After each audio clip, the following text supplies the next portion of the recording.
What's up, different Joel Magic, Motel, Pikachu, Easy Crystals, and welcome to Tiny Bunny, a scary game. Now, this game, it looks quite cool.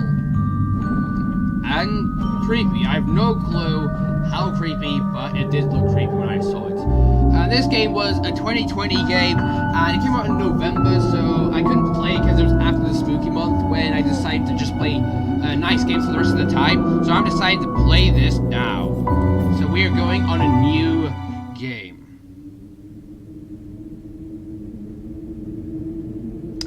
So yeah. Oh, it's frost.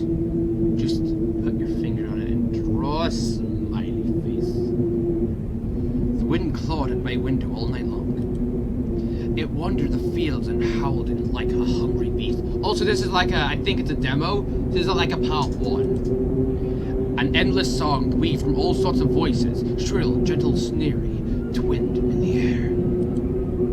They were shouting and laughing, and arguing about something. Someone was running through the snow while casting along shadows that would occasionally creep close to my bed. Our house had a mind of its own, a creaky old mind of a building that had seen a lot of it in its days, and was seemingly trying to share its wisdom with the inhabitants.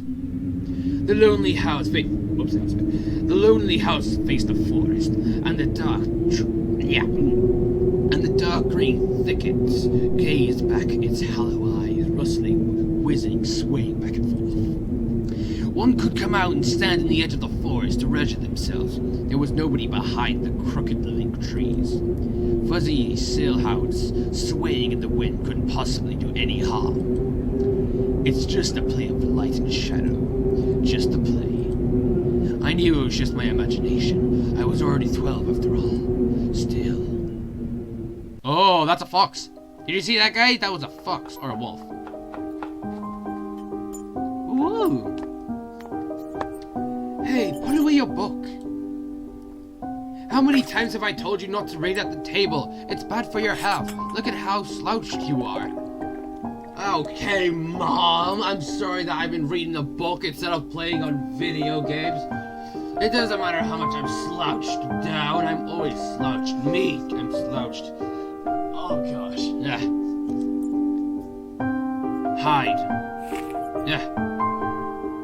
What are you talking about? I wasn't reading a book. I didn't protest and put the book about Conan and barbarian inside.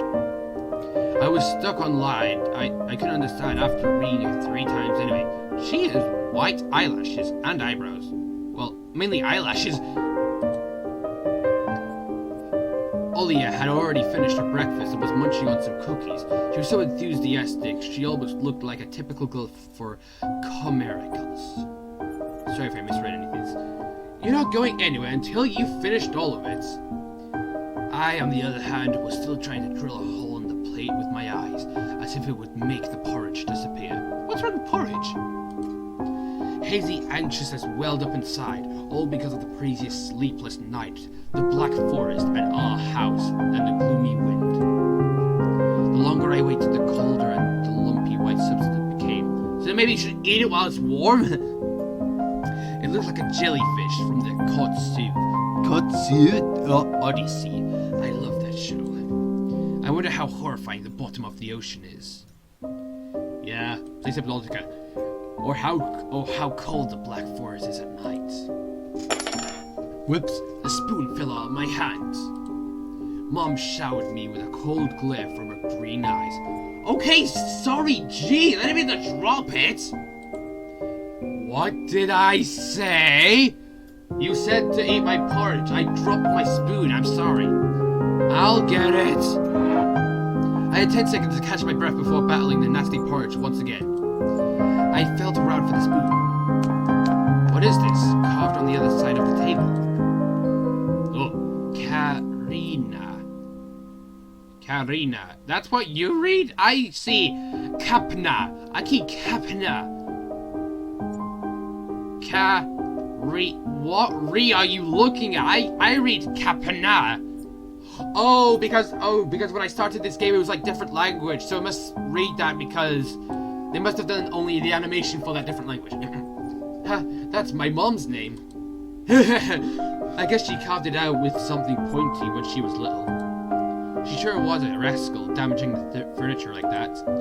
She would scold me for a week if I did something similar, though. Such a hypocrite. Should I remind her about it? No, she's been a bit of a bad mood lately. I imagine her being my age, sitting under this table. I wonder, was Mom afraid of the dark back then? Or the sounds coming from the attic? Or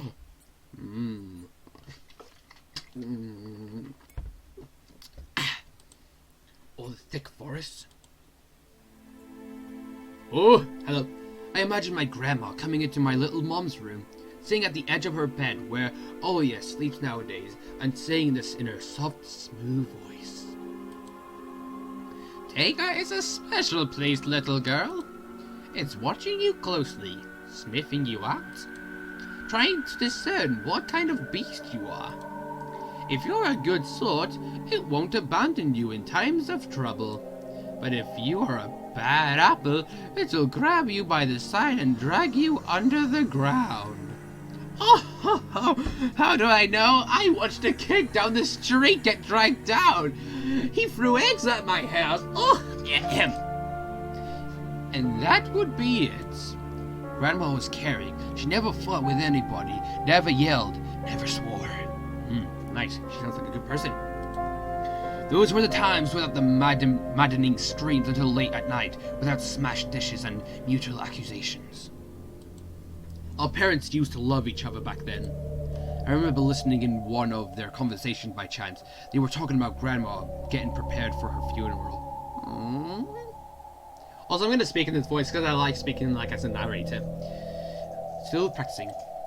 She had already bought a casket, and she called it her cute funeral box. It waited for its time in a closet patiently. It was black, upholstered with meat-colored material on the inside. I saw it when my grandma was getting buried. The house didn't change since the time she was alive. Only all the photos were gone. Glass-covered pictures with grey faces on my ancestors. They all had a dead but watchful look in their eyes. I crawled out from under the table. Wow, I've been under there for a long time thinking about that. She's probably looking at me thinking I'm crazy. You have a cold? Olya has done with her cookies and was looking at my share like a sly woodland critter. I turned my gaze toward the frosted window. That's very frosted. It looks like a beautiful feather. Nice art. There were a lot of dark pines outside, but they didn't grab my attention. The pattern of frost formed a picture on the glass. There we go. Oh yeah, look, it's a fox. It is a fox, I said it. Where? It looked almost like this optical illusion thingies they put on the back of students' notebooks. A mixture of lines at first glance, but if you blur your vision a little bit, and look under a certain angle.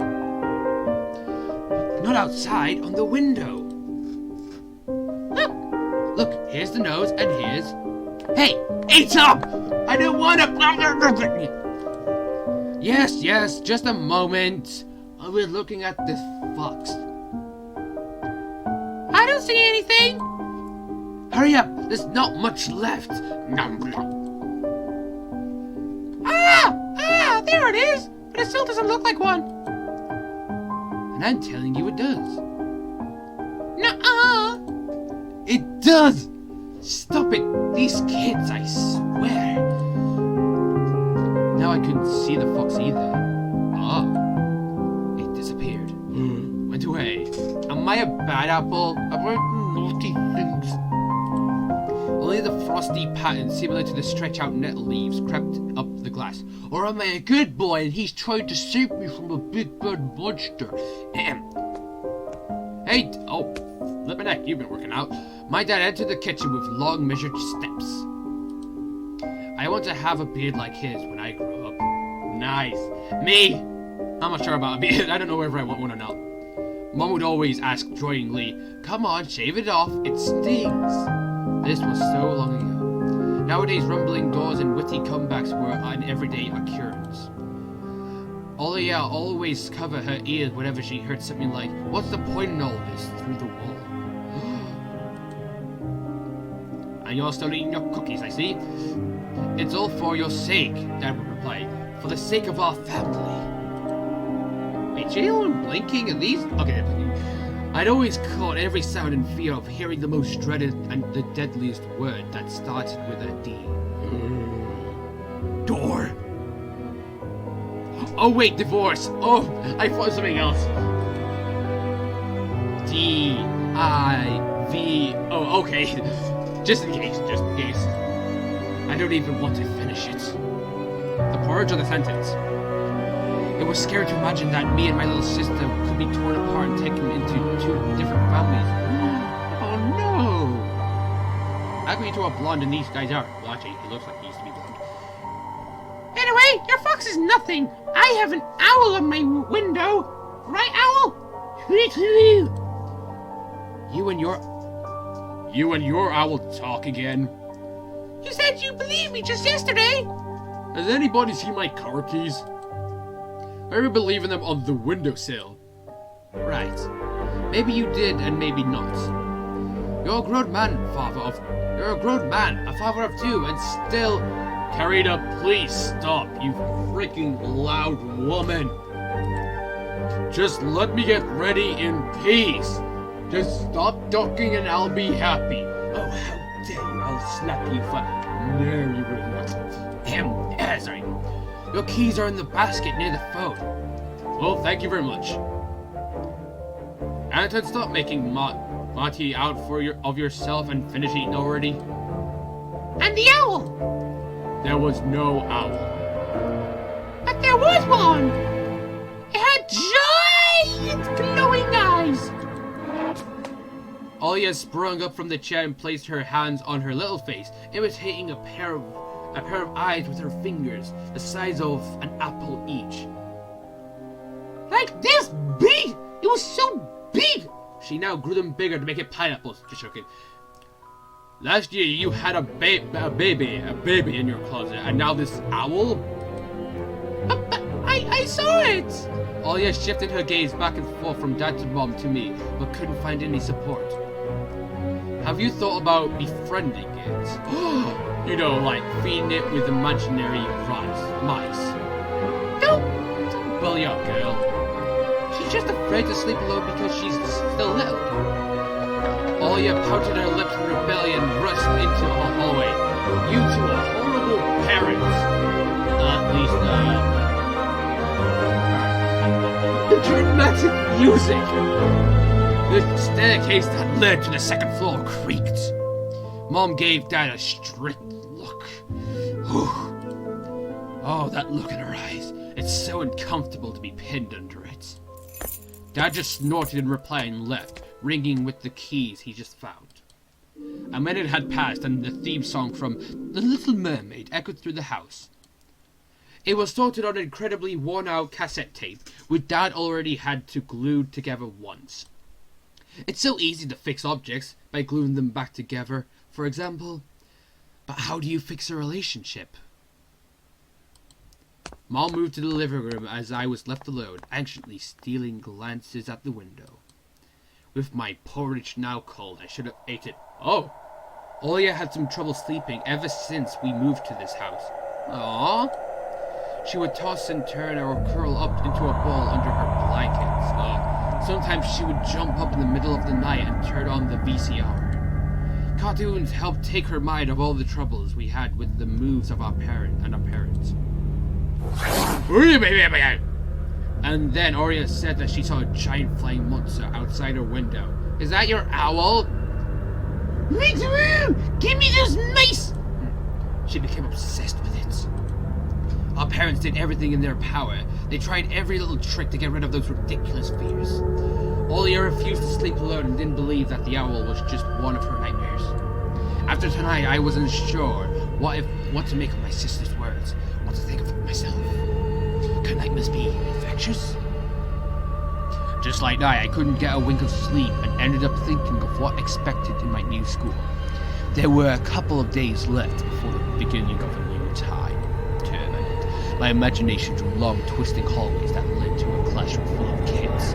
But all the students behind their desks were simply dark figures, cut out using a template. Circular holes gaped in the middle of their faces, and pairs of eyes blinked inside those holes. It was as if some completely different creatures were looking at me from behind the flat black silhouettes. Their cruel glares, filled with icy stares, made me shiver from head to toe. Will I survive here? Well,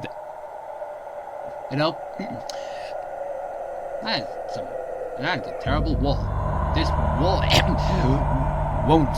won't they gang up on me and beat me down, stomp on me with their bloodied shoes? Well, you have to call the teacher. Help! The dang school can burn for all I care. Go to school, kids. Wink. I just wished for anything to happen to it. Doesn't really matter what. I didn't want to go there that badly. I didn't want to see people who are just itching to smack me on the head, trip me up, think of a new offensive name for me, worse than the previous one. I felt like the glasses I wore made me an outsider or some sort of monster. My gaze slid across the drawings hanging on the wall. I couldn't consider myself a great artist, but Olya begged me to hang them. Drawing was the only thing that made me happy as of late. Oh, same thing. No, I'm just joking. I like a lot of things. The small circle of friends I had also enjoyed my paintings, and they promised to call me from time to time. Sometimes I imagine Mom picking up the phone and saying in a cold voice, "You've got the wrong number." Or, "Anton is not around." Mom, you frickin'! Anton is not around. I imagine my future classmates lying in their beds, just like me, listening to the howls of the invisible werewolves outside their windows. Maybe my new classmates will like me after all. But who would ever like a boy with thick glasses? I mean, my dad used to wear glasses when he was little, and now he's married to the most beautiful woman on the planet, my mom. I was lying. She's ugly. The house creaked, pressed by the wind. The condo we used to live in, a 9th floor concrete building, buzzed with the neighbor's drill, mumbled with a TV set from behind the wall, cried like a baby from the big family next door. Oh my gosh, my neck. Yeah. Our current houses, though I can't really call it new, was completely different. It was silent and easy going during the day.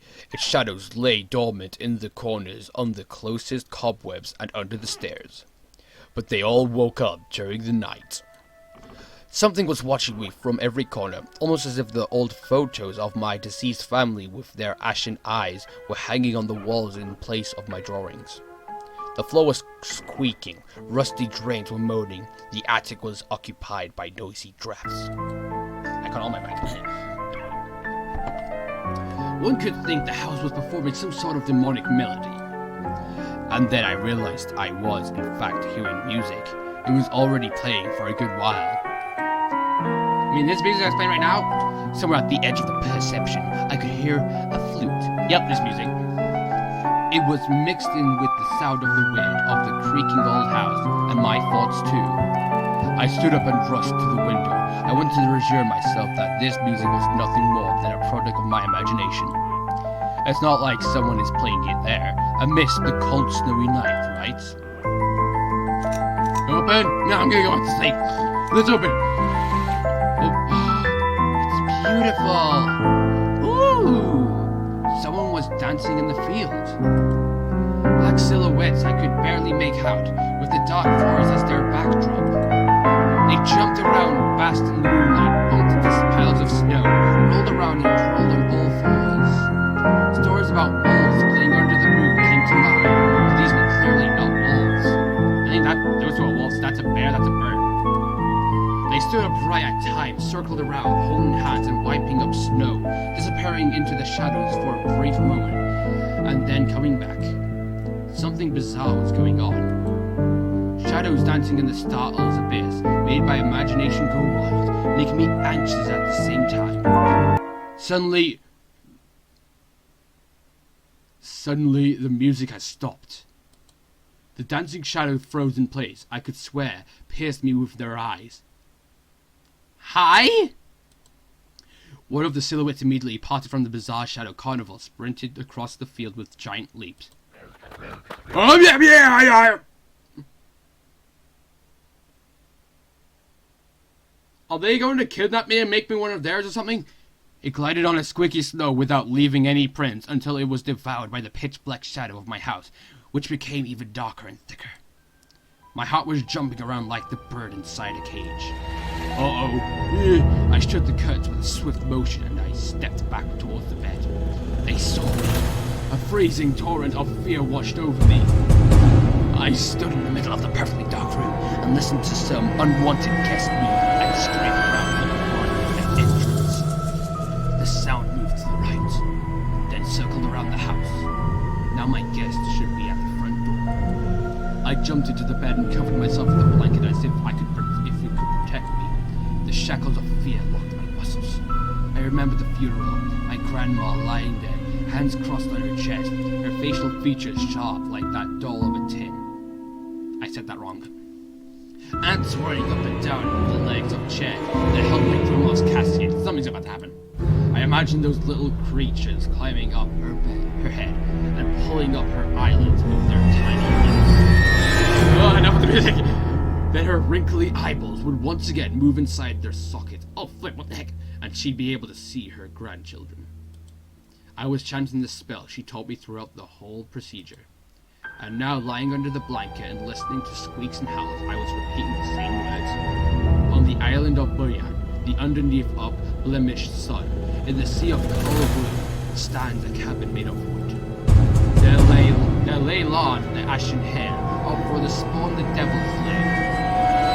To feast and always leave alone, God's faithful servant named Ant. The evil leave this house must. Ashes to ashes, dust to dust. Bizarre sounds had disappeared. I cautiously peeked out from under the blanket and saw curtains waving around like a hangman. That jump scare! And then the night dosed me with a new portion of boiling terror. The sound scratched at my eardrums. In reality, something or someone was scratching at the front door, hurriedly clawing at wood, demanding to be let in. The door was shut. Dad had become very cautious recently, so he installed a sturdy lock. I remember him staring at the forest intently as if he was looking for someone. He knew what was up. Ashes to ashes, dust to dust. I hugged my knees, placing my chin between them, and drilled the doors with my eyes. It was so flimsy and weak before the light of darkness. And then... The doorknob twitched slightly. Stay back!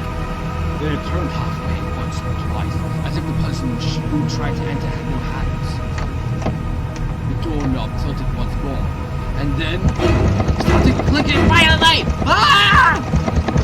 My jaw dropped from fear, my wet fingers clutched the blankets. The door creaked open. Oh my gosh, Dad, getting you locked. The wind taunted me, moaning inside the tin drains. Now you'll see. The door was wide open. The darkness rolled until the carpenter was north of the door.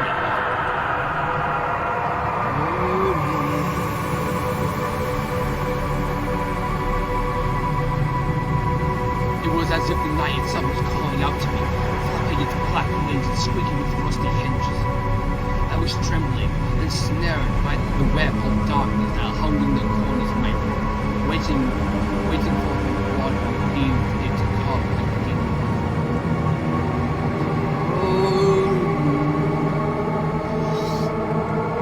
My abdomen tightened and my chest rose up, ready to exhale a disparate scream. But before I was able to do anything, the darkness asked me, "Tony, you asleep?" My sister's pale face protruded from the thick shadows. Oh, please don't tell me she's about to jump scare me. I almost screamed from relief. Oh, thank gosh. Olia? I'm not asleep. Did something happen? Olia frowned and stuck her lower lip, a clear sign that she was about to cry. It's there again, staring at me! Shoo her away, Tony, please! I'm so scared! The fear that was tormenting me just a minute ago crawled away and hit somewhere in my stomach. I needed to calm Ollie down. Oh, what a nice brother you are. Brother of the month here. You're not gonna get pulled into the ground. It was just a dream. It was just a dream, silly. Don't be scared. Dreams don't bite. No one's going to harm you. Ollie sobbed. She was trying her best to believe it. But was I sure myself? I have an idea. Let's go to your room and watch the video Sleeping Beauty, for example. You like that cartoon, don't you? Ah, you're just saying that so you can watch it and you be less scared, are you? Why does the Sleeping Beauty have a prince and I have the scary bird? That question took me by surprise. Alright, let's watch Cinderella then. My thoughts became tangled, fuzzy. What was that? What studied me with its eyes while dancing feverishly under the moon. The darkness was clinging to the window, and it couldn't be fooled by Grandma's old chants. It couldn't be satisfied with a feast of lard and long ashen hair. Tony, you coming? Yes, just a moment. What? Ah!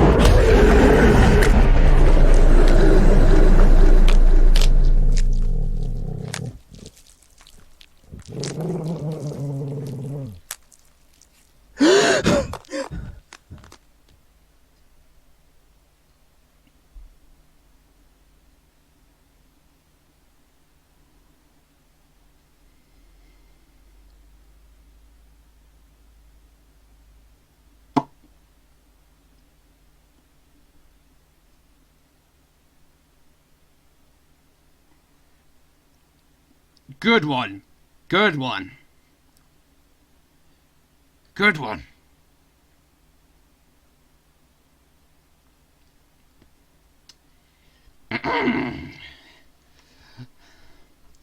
That's why I didn't want to laugh at Olia and her owl in the morning. And that's my story. What was yours? Oh my gosh, that got me so bad. Oh my gosh, my heart is so thumping. Oh gosh, but it was all just a dream. Who could be visiting us here in the middle of nowhere? We don't know anyone around here. So persistent. I felt extremely unsettled just from the silly thought that our morning guest could have come from the woods. I could barely hear voices coming from the front door. My mind was urging me to hide. In the closet? Under the table? In the fridge? Hey look at these pictures. That's a unicorn, that's a dinosaur, that's a flytrap, that's a fish. And if things behind the curtains where Olia always hides. Tony, come here! I felt like a kettlebells were tied to my feet, but still dragged them towards the hallway. Your son's under arrest for looking out. You saw a werewolf, right? Okay, you're under arrest. You're not meant to see that. But I didn't do anything wrong. Oh, I'm back. Oh, it's one of those tipsy-topsy turners. A couple of policemen towered over me in the doorway. They smelled like frost and worry. My mum always winced and grumbled the moment she saw patrol cars, worse than bandits. At the moment, though, she looked somewhat confused. Hello. Hello? The senior officer, who wore a grim expression, nodded. A boy had gone missing yesterday. His name's Vova. Vova Pet? Look at this, please. Have you seen him? The policeman held out a photograph to me. Wait, did he? I don't know who said that. Look, I don't need to see his face. There was a ginger boy around the age of elementary school, pictured with a wall carpet. As the backdrop, he had a striped cat. What the flip? In his hand and wore a wide smile. No, I haven't. Are you sure? Look closely. I'm looking as close as I can. I do not know this boy. Where would I have seen him? I don't know anyone around here. I barely leave the house. Well, maybe you've seen him from the window. Okay, get the frick out of my house now. That's right. Your windows look straight at the forest, don't they? The window. No more of that. No, I haven't seen anything. Oh, you should tell the truth. Like, just tell him I saw werewolves outside. Okay, this kid is crazy. You're coming to the crazy office. Ah! I see. Picking earrings. He's now too tired, but his eyes, they were so beautiful. His stare, long and heavy, was full of suspicion. What, you think I murdered him and dragged him to the woods? What the flip would you think? I'm a child murderer? Huh? I squirmed unwittingly under the weight of guilt, which his giant shadow cast over me. Okay, bye. The policeman finally tore his eyes from me and glanced over the hallway, the stairway, and the cracks in the ceiling, which I haven't noticed before for some reason. How'd you like your new place, by the way? Getting used to it? Oh, it's just a new house. Oh, that makes sense, actually. Bit by bit, it's just our little daughter misses the city a lot. Misses the city, huh? Have the locals been treating you well? Yes, everything is alright, thank you. The policeman pierced through me one more time with his grey eyes. My head started spinning. Can you stop looking at my son? I don't know. I just like to stare at children. Kidnap them. Can I help you somehow? I asked that in a shaky voice and looked like a polite boy to tend this unpleasant conversation sooner. Now that I think about it... Put your hands in the air, you're under arrest! You look just like one of my nephews, little fella. He's a witty boy around your age. Wears the same type of goggles. Always engrossed in reading those mystery novels. Told me he wants to enroll in police school when his family visits this summer. Wanted to help other people just like me, see? Sorry, I'm a bit off reading after that jump scare. I felt uncomfortable, as if a distant relative of not a police officer stood before me. You know what? Little boys like you should stay at home. Stay away from trouble. The times have changed so much. Mom interjected in a cold voice. You don't say. Ah, well then. What grade are you in, Tony boy? 6th. Have you made any friends here so far? Not yet. I'll be going to school for the first time after the break. Ah, then I'll leave you my number just in case. Call me, and if you have any info. The policemen were gone along with their shadows, the smell of cheap cologne, and the photo of a smiling boy. His face still stood before my eyes. I wondered what it was like for him being all alone there. For some reason, I thought the forest swaying in the wind. What did the poor parents feel? And what would my parents do if I'd gone missing?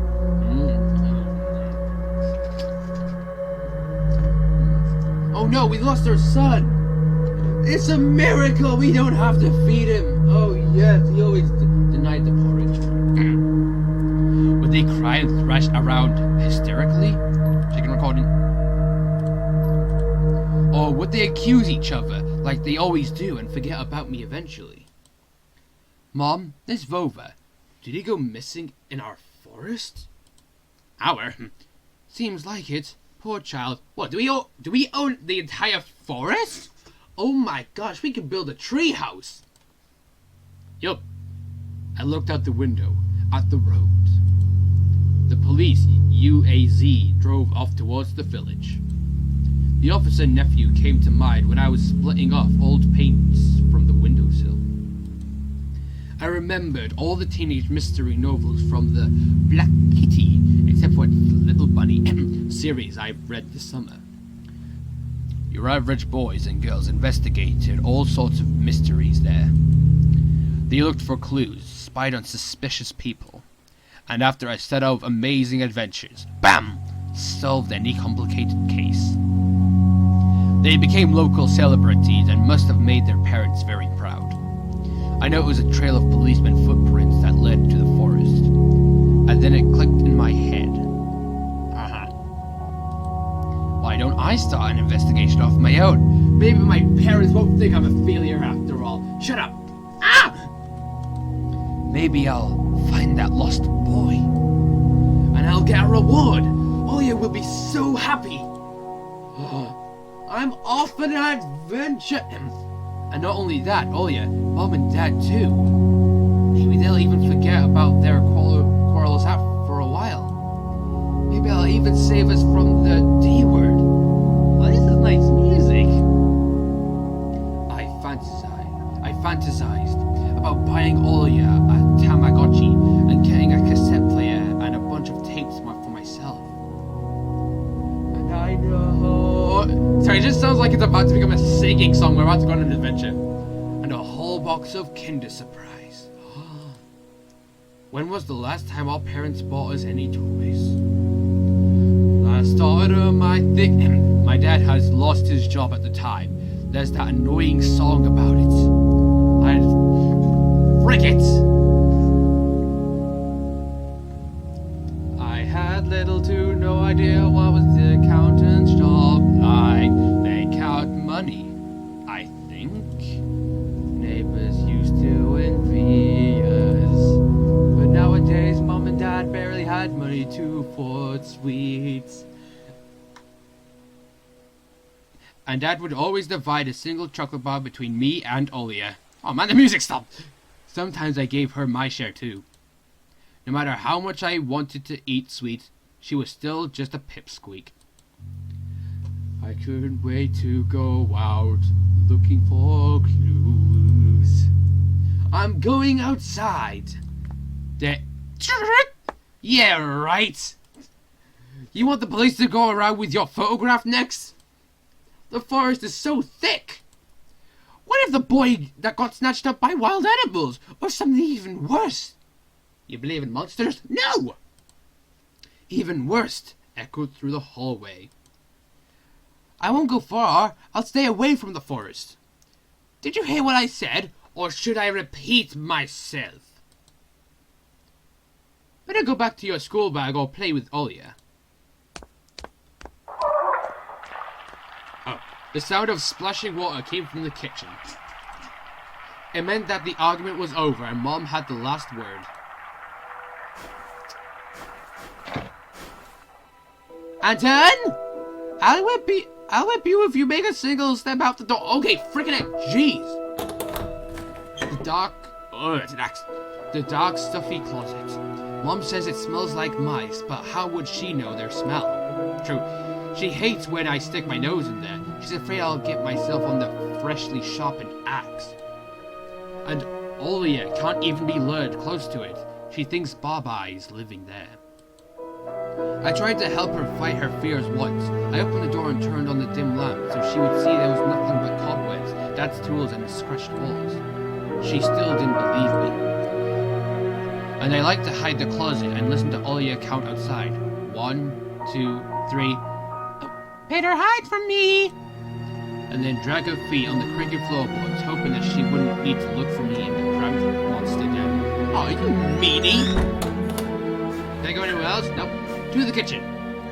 Hi, Mom. A lemon.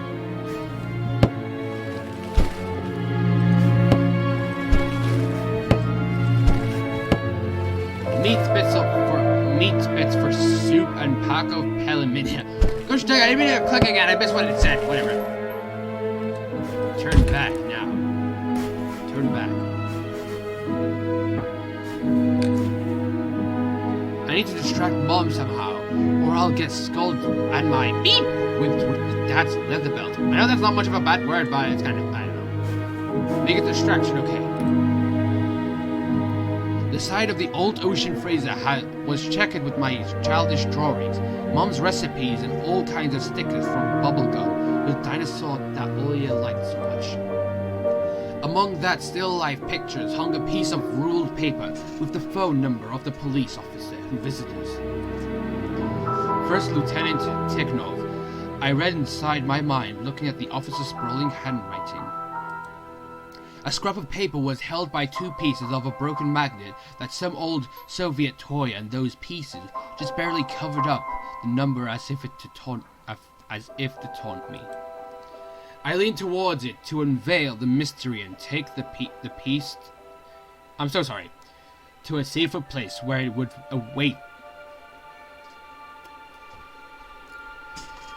For it's time when I would finally find Vova and be the first to call the police with the happy news. Anton! Mom's reproachful eyes stared at me. What do you need it for? Hands off, you'll lose it. Angry, my mom was the last thing I wanted, so I lowered my hands.